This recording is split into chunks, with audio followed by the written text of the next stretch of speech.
Today, once more, we have the privilege of being with Dr. Yawrenko so that we can learn a little bit about certain aspects of life that could be done so that we would have a new generation that would be much healthier and by the same token saving money to society. Dr. Yawrenko, how do you do? Pleasure.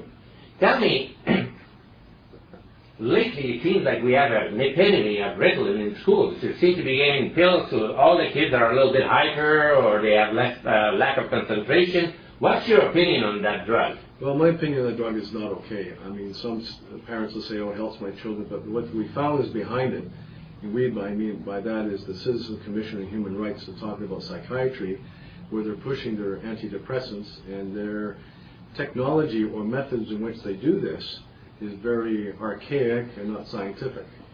So I have a problem with that because there's diagnostic ways of doing this. They give questionnaires and all that, and that really is not a true diagnostic system to do that. And Ritalin is for adults, if adults take it at speed. In children, it distorts their brain. The brain is developing, and from my opinion, that this stops the developing of the brain over a period of time. And unfortunately, then you have children in the future that can't think and be more functional in society. So it affects the brain from early age? Absolutely, absolutely. And they're trying to push this onto children younger, and I believe, I heard a few months ago, they want to try and get women who are pregnant, they want to diagnose children with mental health conditions before the child's born. And I'd like to know what magic crystal they have to do that, because it's kind of bizarre to think that children, when in the womb, have a problem already before they're born. What do you think makes a kid hyper or doesn't have a lack of concentration? Well, there's a couple of factors that make the kids hyper. We can talk about the school first. In study, there's 3 things in study that can affect manifestations of kids being hyper. This has been documented in misunderstood words or terms that children understand, going too fast to a subject that they don't grasp earlier, or they don't have the lack of the mass of the thing or the thing itself. So they're talking about bicycles, they never saw bicycles, so they don't know what a bicycle is. So these 3 are one of the factors. The second factor is diet. You'll see now we got in Canada, we're finding that Wonder Bread's changed their format across, putting some omega-3 fatty acids. We're getting more education with children on what not to eat and what to eat by advertising and education of the public. Staying off sugars and sweets, the pops, the Kool-Aids are not okay. The junk food, the white sugar is not okay. Getting more protein in the body, vegetables, a good multivitamin. The one I recommend is a liquid Kinder Val, it's very good. And then also to exercise. My gosh, I remember as a child, I never was in the house. I'm always outside running around. So science right now has demonstrated that children need at least an hour a day of physical activity. And why that is, physiologically the body is growing, the brain is starting to develop. This gets more stimulation into the brain and nervous system. They grow into more of a stronger state.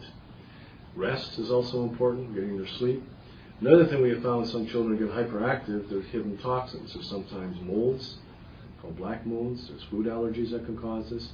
Parasites. A lot of times children pick up parasites from playing outside in that, for example, like roundworm, lambia, water parasite, or beaver fever, they can pick up, and they affect the nervous system. And it's been proven by a World Health Organization last year that children in third world countries, their IQ was down because they had a lot of parasitic activity. And as I mentioned earlier about development, this affects the development, just like Ritalin does. It slows the development down in the child. So this is terrible. It's scary because the people have been given an alternative. They go to the opinion leaders, the medical doctors, and the medical doctor then refers to a psychiatrist, and that's their job is give drugs. Period. That's on their menu. So if you can't, if you want help from them, they're not the source. You got to go to the green people, the alternative medicine. We have the solutions. We've taken care of hundreds of children who've been hyperactive. It may take a while for it to balance out, clean their diet, see if they've got a virus or parasite in their system, if there's allergies, if they're taking proper nutrition, if they're getting their exercise. So there's a whole combination of things. And their education's off. You got a whole package here. So all the checklists are in. Fine. So say their diet's fine, there's no parasites. Well, their education. They're missing the study technology. That's important to understand how to study properly. There's that envy. So you got a whole, before the child's even properly assessed, this whole checklist has to, in my opinion, has to be checked. And once it does, then you look at alternatives. There's behavior problems. I think you and I talked about the raising of children. these days, a little bit different than we were 50 years ago. So you've got issues with that, and what to do, what's okay, what's not okay. Children are getting away with a lot of things they never did before, and we're now seeing diabetes and obesity in children. It's horrible. Well, Dr. Yawrenko, I thank you very much for informing us. I find it very, very disturbing that today, in modern age, Faculty of Medicine having so much restriction, like it seems like they have so much difficulty in working with alternative medicine.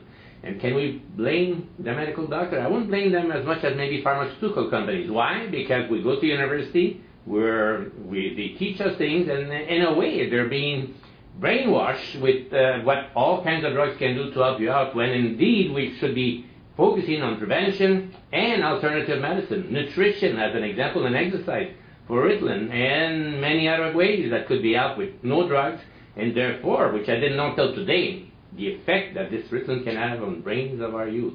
Let us make the difference. Let us change, and now.